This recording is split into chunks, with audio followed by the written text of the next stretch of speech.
Salam alaikum wa rahmatullah. Alors je vais faire cette petite vidéo tranquille, en mode décontracté, sur un sujet qui est très grave, c'est l'IESH, l'Institut européen des sciences humaines.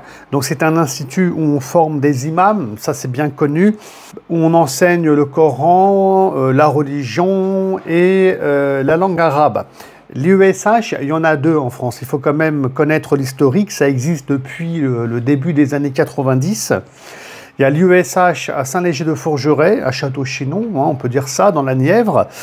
C'est d'ailleurs le premier institut qui a ouvert. Et puis ensuite, quelques années après, pour ceux qui connaissent l'historique, on a eu l'IESH de Saint-Denis qui a ouvert. Bon, mais écoutez, en ce moment, ces écoles qui forment des imams, alors des imams qui prennent en compte, bien entendu, le contexte français, dans leurs pensées, etc. Ça a toujours été le cas. Écoutez, hein, ils sont même parfois montrés du doigt par des musulmans pour être un peu soft dans leurs pensées, d'accord? Écoutez, donc voilà, ces écoles-là aujourd'hui sont menacées de fermeture. Alors, l'IESH de Saint-Denis, si vous allez sur leur page Facebook, vous allez constater que ils annoncent que pour la rentrée 2025-2026, ils vont enseigner la langue arabe et le Coran, mais pas du tout la théologie musulmane, c'est terminé, les sciences de l'islam. Par contre, c'est beaucoup plus critique par rapport à l'IESH de Château-Chinon, parce que eux, voilà, il y en a qui ont leur compte gelé. D'ailleurs, il y a plusieurs acteurs de la communauté musulmane française, écoutez, qui ont eu leur compte gelé personnel pour une période de 6 mois pendant le mois de juin, et ils sont aussi menacés à l'IESH de Château-Chinon de dissolution, voilà, par rapport donc à leur structure. Alors, l'heure est grave, j'ai envie de dire, et tout ça fait suite à ce rapport qui a été fait par le ministère de l'Intérieur concernant l'entrisme des frères musulmans. C'est-à-dire que, apparemment, c'est ce qu'on devrait comprendre, c'est que, écoutez, ces institutions-là, l'IESH, forment des imams. Ces imams ensuite poussent quelque part les musulmans à bien s'intégrer, à bien vivre leur foi dans la société française. Écoutez, tout ça va poser aujourd'hui un problème parce que ils sont tous accusés d'entrisme, c'est-à-dire, écoutez, d'infiltrer la nation française pour ensuite vouloir créer un califat en France. Apparemment, c'est ça qu'on juge étant de l'entrisme de la part des frères musulmans. Voilà. Alors, je pense pas du tout qu'il y ait des volontés comme ça venant de l'IESH, qui, rappelons-le, est une structure appartenant à l'UOIF anciennement, qu'on appelle aujourd'hui Musulmans de France.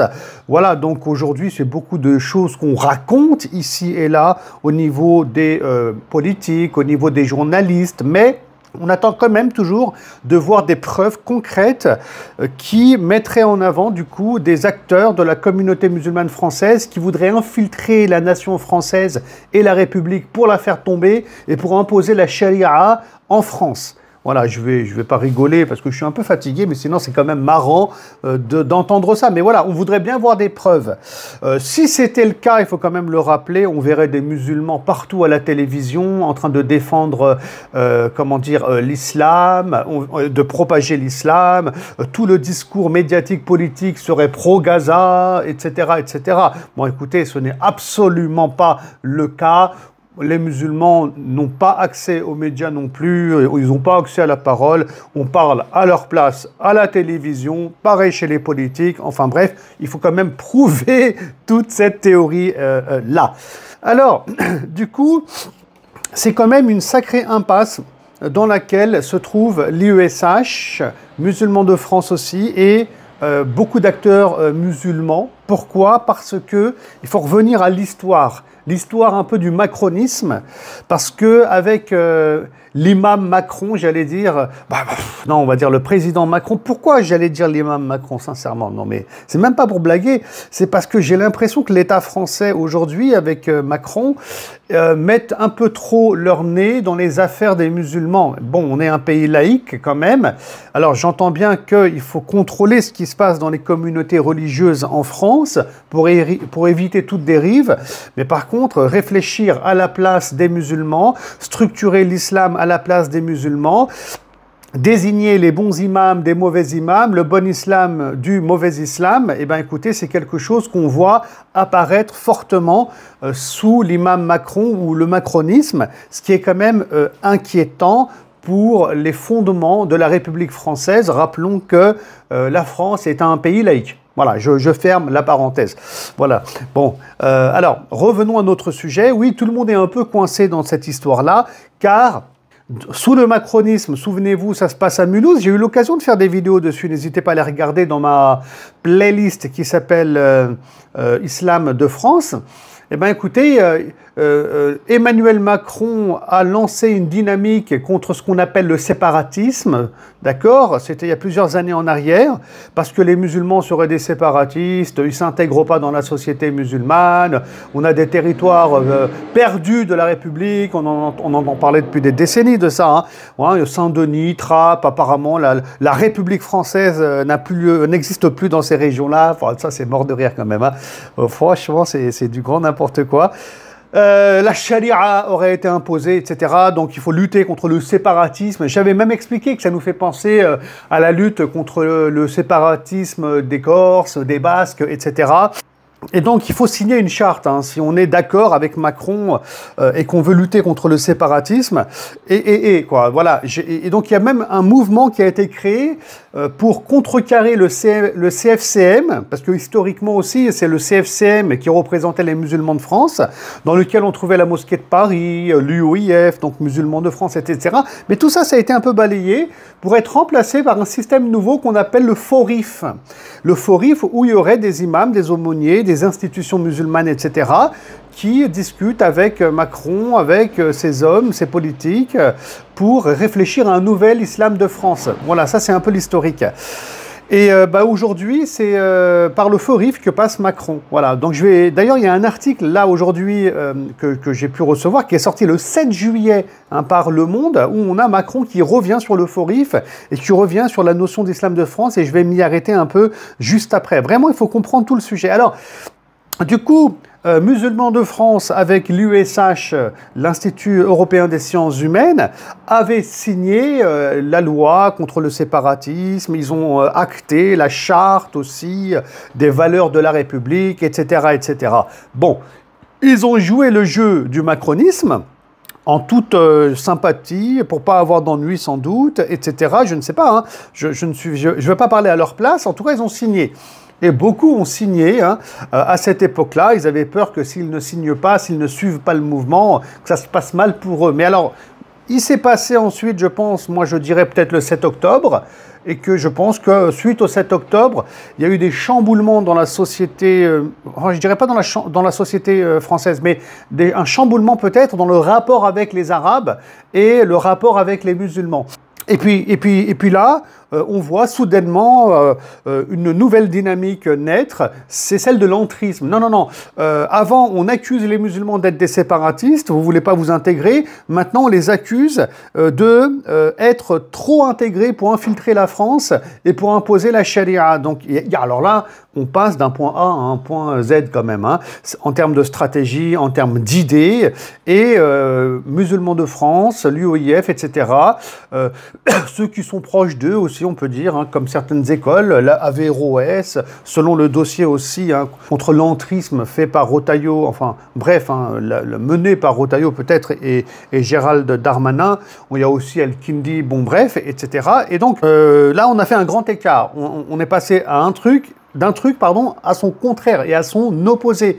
Alors, vous comprenez bien que les institutions musulmanes, là, elles ont du mal à suivre et que là, ça va mal se passer pour eux. D'accord? Parce que oui, les musulmans sont intégrés dans la société française, etc. Mais encore une fois, il faut prouver qu'ils veulent renverser la table. Alors moi, ça, j'y crois pas personnellement. Ça, c'est mon avis. Et en espérant qu'on puisse toujours avoir un avis en France. Hein. Ça, c'est pas donné. Alors, changement de paradigme pour le coup. Et aujourd'hui, l'USH est visé. Moi, j'ai envie de leur dire des fois aux musulmans, cheikh, comme on dit en Algérie, cheikh, hein, c'est-à-dire que vous le méritez, bien fait pour vous, hein, à toujours aller dans le sens d'un système, etc., hein, qui ne veut pas forcément notre bien, qui nous impose une vision de l'islam. Mais je ne vais pas dire ça quand même, parce que ça reste des gens qui ont été sincères et des musulmans. Moi, ce que je dénonce ici quand même, c'est l'imam Macron, quoi. Il faut arrêter à un moment donné. On ne peut pas changer comme ça de positionnement politique du jour au lendemain, mais c'est extrêmement pas possible et grave, on dirait de la schizophrénie. Voilà, et puis alors des gens qui ont signé la charte républicaine, qui se sont avancés pour lutter contre le séparatisme, qui sont censés être des alliés, ben écoutez, on les humilie pas et on les écrase pas comme ça. C'est de la traîtrise, j'ai envie de dire, là, c'est très grave. Donc, ce qui se passe avec l'UOIF et l'IESH de Château-Chinon, Paris, etc., franchement, c'est pas mérité pour eux. Voilà, ils méritent pas ça en réalité. Parce que ce ne sont pas des adversaires historiquement, mais plutôt des gens avec qui on a toujours travaillé au niveau de l'État. Bref. Alors, moi je pense ici aussi, quand je lis ce fameux rapport par rapport à l'entrisme des frères musulmans, quand je lis le dernier article du Monde, etc., et j'ai mes analyses personnelles, vraiment que aujourd'hui, là, on ne veut plus que ce soit les musulmans qui gèrent l'imama en France. C'est-à-dire que ce ne soit plus vraiment les musulmans qui gèrent, comme avec l'UESH, la formation des imams, mais on veut la main dessus. C'est-à-dire que ça soit géré par des islamologues à l'université, comme la Sorbonne. D'ailleurs, aujourd'hui, vous savez, hein, il y a plein d'imams qui passent des diplômes sur la laïcité, etc., afin de devenir imam. Et bon, alors bien sûr, au nom de la laïcité, on ne peut pas agir comme ça frontalement. Donc les choses sont très déguisées. C'est-à-dire qu'on va toujours trouver quelques Arabes, quelques musulmans complètement à côté de la plaque et qui veulent surtout manger le khubz, comme on dit encore une fois fil jazaïr. D'accord ? Les Algériens, ils ont une terminologie, un truc de malade. C'est-à-dire que les khubzistes, comme on les appelle, ils aiment bien être proches toujours du pouvoir. Il y en a toujours eu, hein, des imams du pouvoir, hein, des gens proches du pouvoir qui veulent pas le bien de la communauté musulmane, mais qui veut le bien de leur compte en banque, en fait, hein, et qui veut être honoré devant les caméras, le prestige, etc. Et donc, ces gens-là, vous les trouverez toujours dans ces réseaux, proches de l'État. Vous les trouverez dans le fameux FORIF aussi, le Forum de l'Islam de France. Et donc, c'est eux aujourd'hui qui vont commencer vraiment à travailler et à gérer sur la formation des imams. Voilà, je suis un peu, c'est vrai, peut-être radical, méchant ici dans mes propos contre ces musulmans-là. Hein, c'est pas contre l'État ici. Lui, écoutez, il pense faire son travail. Moi, je pense qu'il se trompe. Mais ces musulmans-là, moi, ils me posent aujourd'hui un gros problème. C'est-à-dire que tu as des musulmans qui se font opprimer en France. Toi, tu es avec l'oppresseur. Non, ça, c'est plus possible. Ça, c'est pas possible, en fait. Hein, c'est compliqué. Donc, j'ai envie de dire, ces musulmans-là du FORIF qui signent dans ce sens-là, qui veulent avoir la main sur la formation des imams, qui vont se projeter avec Macron, qui vont se projeter avec l'université, avec un islam des plus étranges, on ne sait pas ce que ça va donner dans le futur. Voilà, moi je ne fais pas très confiance. Eh bien écoutez, ces structures-là, moi je pense que les musulmans, il faut qu'ils les boycottent en fait, hein, tout simplement. Ils ne peuvent pas... je veux dire, il y a des mosquées peut-être dedans, des imams, si c'est le cas...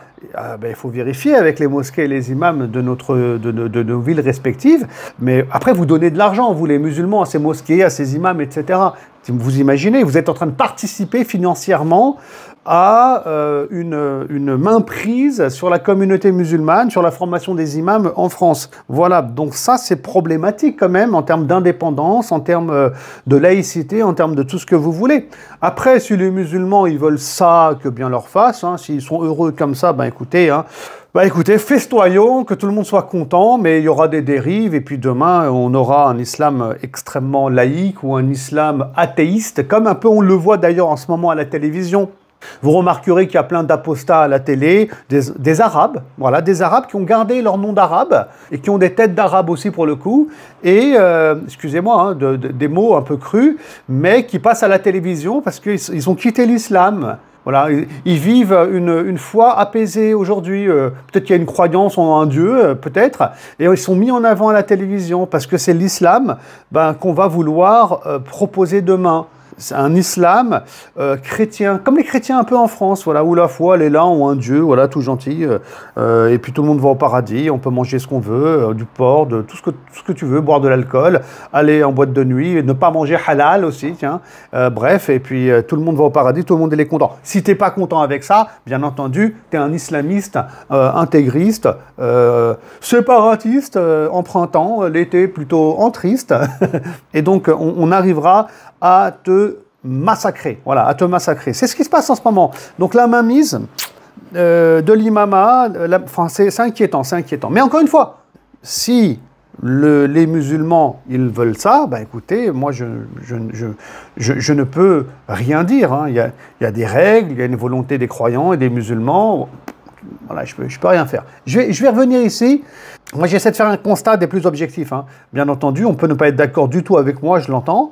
On va revenir ici sur, écoutez, Le Monde, l'article qui est sorti, Entrisme des frères musulmans. Donc, Emmanuel Macron annonce un élargissement des possibilités de sanctions financières à l'issue d'un nouveau conseil de défense. Donc, en gros, il va faire un nouveau conseil de défense, hein, je vous le dis, la fin de cet été. Donc on annonce des possibilités de sanctions financières. Parce que Emmanuel Macron, lui, comme il est écrit dans cet article du Monde, qui est plutôt bien écrit, je pense, eh ben écoutez, il veut être dans cette dynamique d'entrave.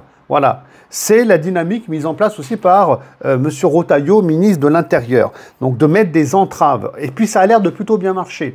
Alors c'est quoi des entraves administratives contre toutes ces associations et toutes ces structures dites musulmanes qui font de l'entrisme, etc. Soi-disant les frères musulmans, qu'on désigne comme les musulmans de France aujourd'hui en France. Donc c'est quoi ces entraves? C'est, écoutez, on envoie le fisc, par exemple, pour faire un contrôle du fisc. On envoie la Cour des comptes. Là, c'est le bulldozer. Hein. Ça, ils l'ont fait avec Al-Kindi. Je crois que c'est la première fois dans l'histoire de France qu'on envoie la Cour des comptes dans une école privée musulmane. Et c'est extraordinaire. Ensuite, on va vérifier les locaux. Est-ce qu'ils sont dans les normes ou pas? Ensuite, on va geler ton compte en banque. Aussi, peut-être du président de l'assaut, etc. Donc, à un moment donné, tu es harcelé avec des outils juridiques de contrôle.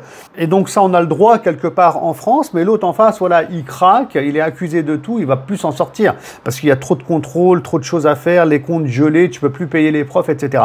Et c'est exactement ce qu'ils ont fait aussi avec l'USH à Château-Chinon. Donc ça a l'air de plutôt bien marcher, avec encore une fois l'USH de Château-Chinon, avec l'USH de Paris, avec l'école Al-Kindi et avec d'autres structures où on commence à agir de la sorte. Alors les musulmans, bien sûr, ne parlent pas, les Français encore moins, parce que pour eux, quelque part, ça ne les concerne pas, les Français, qui ne sont pas musulmans, j'entends par là. Hein, pour eux, écoutez, il y aura peut-être plus de sécurité demain, et chacun pour soi. Voilà. Mais alors attention, comme le dit d'ailleurs François Philippot, je l'ai entendu dans une vidéo, je crois sur TikTok ou je ne sais pas où, hein, qui est François Philippot, anciennement du Front National, qui explique que c'est aujourd'hui, on est en train de mettre aussi en place des lois, donc qui vont être votées, etc., avec les députés et tout ça, pour que tous ceux qui critiqueraient des valeurs de la République et autres, écoutez, ils soient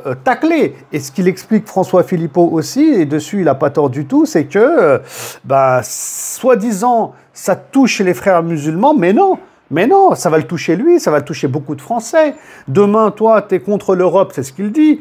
Hein, tu es dans une posture où tu penses à la France et tu veux te débarrasser de l'Europe, tu veux sortir de l'Europe, tu auras un discours qui va à l'encontre de la République, effectivement, des valeurs de la République qui sont européennes, et tu peux te retrouver en prison pour ça, parce que la loi, elle veut inscrire des années de prison par rapport à ces prises de position que des musulmans pourraient avoir sur les réseaux sociaux et que de non-musulmans pourraient avoir aussi. Donc, ces non-musulmans qui s'enthousiasment de voir des croyants et des musulmans en France se faire taper dessus et sont contents, j'ai envie de vous dire, franchement, vous vous égarez, vous vous trompez, c'est pas, comment dire, ça va vous toucher aussi, ça touchera tout le monde. En fait, ça touche la liberté de manière générale. Bon, ça, c'est très, très dommage. Mais bon, c'est comme ça, avec le macronisme, je crois que la liberté, adios, amigos, comme on dirait. Bon, Eh ben, écoutez, l'article vient dessus sur cet aspect-là, c'est très intéressant. Alors, qu'est-ce qu'il dit l'article? Je vais lire un peu.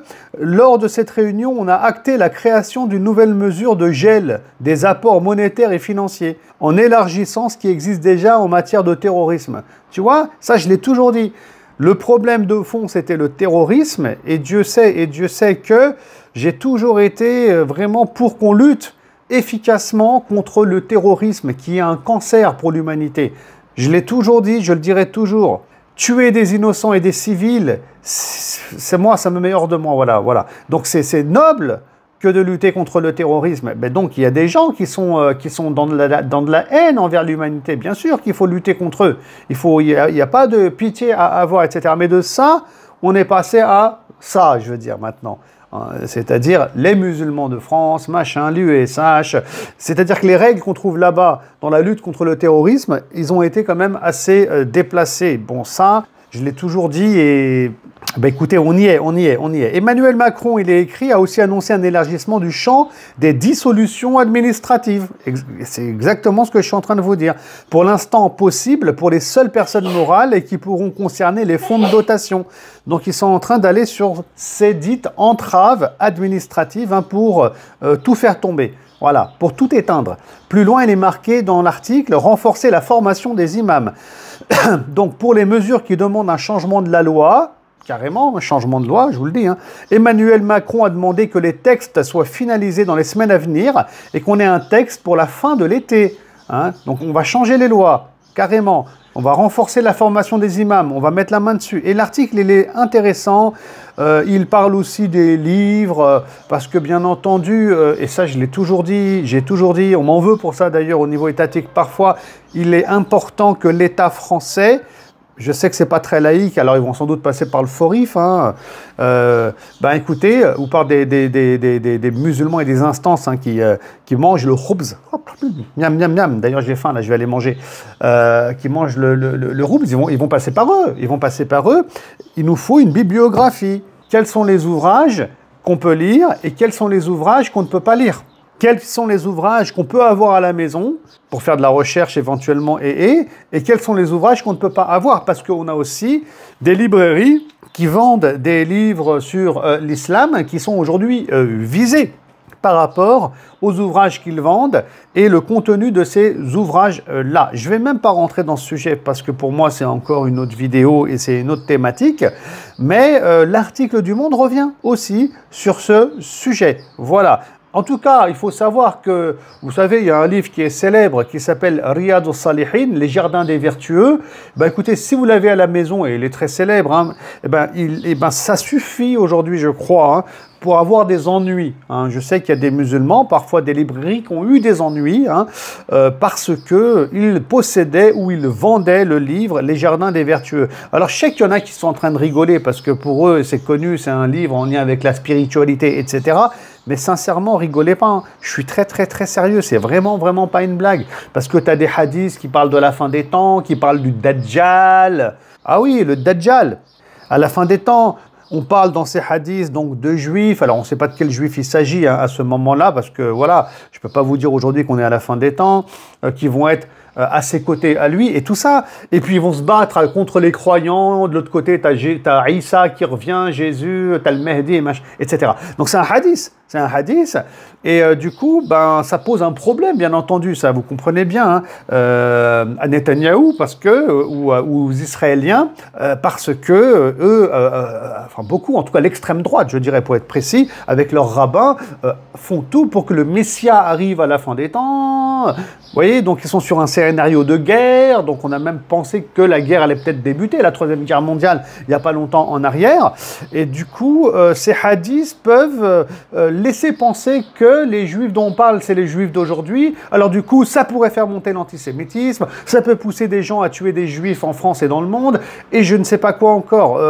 Voilà. Il y en a qui croient ça en France, alors que les musulmans, quand ils lisent ces hadiths, on le sait bien, donc ils ne rentrent pas là-dedans, ils ne sont pas fous, ils vont pas tuer des juifs dehors, parce qu'il y aurait ce hadith-là. Ça, à ma connaissance, ça n'existe pas. En tout cas, quoi qu'il en soit, nous on appellera, je termine par ça, toujours à de l'apaisement, toujours à de la clarté. La clarté, c'est important. S'il y a des livres qui doivent être interdits en France, quand même, il faut le dire, parce que je le dis et je le répète, on est après coincé. Voilà, moi j'ai des bouquins, vous le voyez bien ici, j'ai pas envie d'avoir d'ennui. Hein, je rappelle ici que ces bouquins-là, il y a des choses auxquelles on peut adhérer, il y a des choses auxquelles on n'adhérera pas, il y a des réflexions savantes, il y a des dires, il y a des pensées, il y a de tout. Moi j'ai de tout il y a même la Bible. J'ai même la Bible. Ça veut dire que je crois en la Bible et que je suis chrétien? Non, la réponse est non. Enfin bref, salam alaikum, à très bientôt, Inch'Allah Ta'ala. C'était pour faire une petite mise à jour par rapport à l'islam de France. Les choses s'accélèrent, il va se passer des choses. 2027, bah écoutez, ça va chauffer. Et puis, c'est aux musulmans maintenant de prendre leurs responsabilités, de se positionner, d'avoir une conscience, bah écoutez, de voir ce qu'ils veulent. Voilà, de voir ce qu'ils veulent. Et puis s'ils ne bougent pas, s'ils ne font rien et ils regardent les choses faire, les choses se feront sans eux. À très bientôt. Salam alaikum wa rahmatullah.